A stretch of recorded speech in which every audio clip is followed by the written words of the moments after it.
बेशरम रंग कहाँ देखा है दुनिया वालों ने।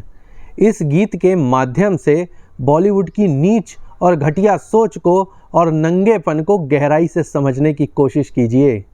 कुछ प्रबुद्धजन इसे पॉलिटिकल प्रोपेगेंडा के रूप में देख रहे हैं तो कुछ प्रबुद्धजन पब्लिसिटी स्टंट के रूप में, परंतु मुझ जैसे सामाजिक लोग देश के आगामी भविष्य को लेकर के चिंतित हैं।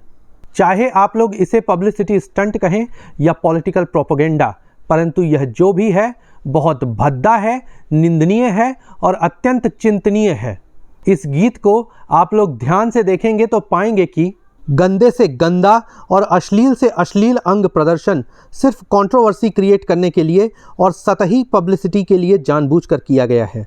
यही नहीं, गंदे और अश्लील भगवा परिधान में दीपिका को दिखाकर एक धर्म विशेष के सेंटिमेंट को भी आहत किया गया है और समाज को भी चुनौती दी गई है कि अभी तो और अश्लीलता और गंदगी बाकी है। प्यारे देशवासियों, मैं आधुनिकता के खिलाफ नहीं हूँ, ना ही उत्तर आधुनिकता के खिलाफ हूँ, परंतु इस बेशर्मी और गंदगी की कोई न कोई लिमिट तो अवश्य ही होनी चाहिए। ऐसे तो स्त्रियां और पुरुष कल को और भी अश्लील काम करेंगे और ऐसा ही क्यों पूर्ण रूप से नंगे होकर के खड़े हो जाएंगे और तब भी यही कहेंगे कि बेशरम रंग कहाँ देखा है दुनिया वालों ने। तब भी इस बात का विरोध करने वालों को पिछड़ा ही कहा जाएगा। इसके अतिरिक्त इन दो नंगों दीपिका और शाहरुख ने जितने गंदे डांस मूवमेंट किए हैं वह भी चिंतनीय है। छोटे छोटे बच्चे भी इन दुष्टों और वैश्याखाना संचालकों की मूवीज़ देखने जाते हैं, अतः इस मूवी का पूर्ण रूप से बहिष्कार करने की आवश्यकता है। हम ऐसा बेशर्म समाज नहीं बनने देंगे।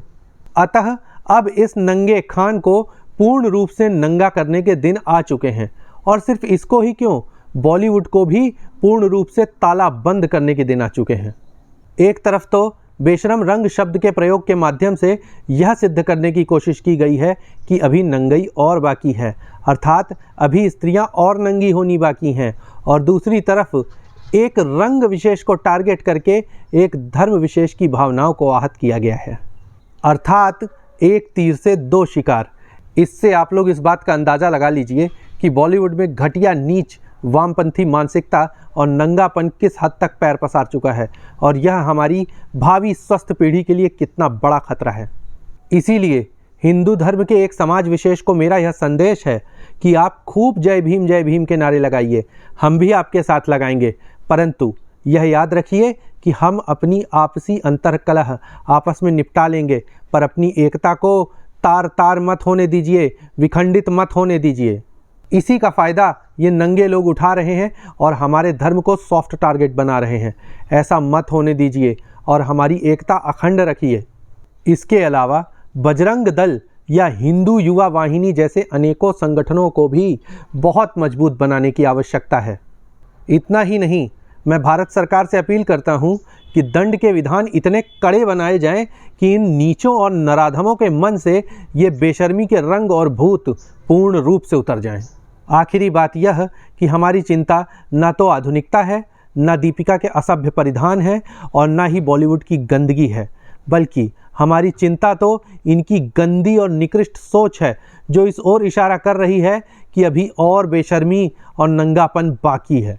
दंड विधान कड़े नहीं होने के कारण अब ये नराधम एक धर्म विशेष के साथ ही सत्ता को भी चुनौती फेंक रहे हैं और ये कह रहे हैं कि दम है तो हमको रोक के दिखाओ, हम ऐसे ही नंगाई करते रहेंगे। मेरे प्यारे देशवासियों, इस बात को समझने की कोशिश कीजिए कि इस वैश्यावृत्ति के कारखाने को पूर्ण रूप से ताला लगाने की आवश्यकता है।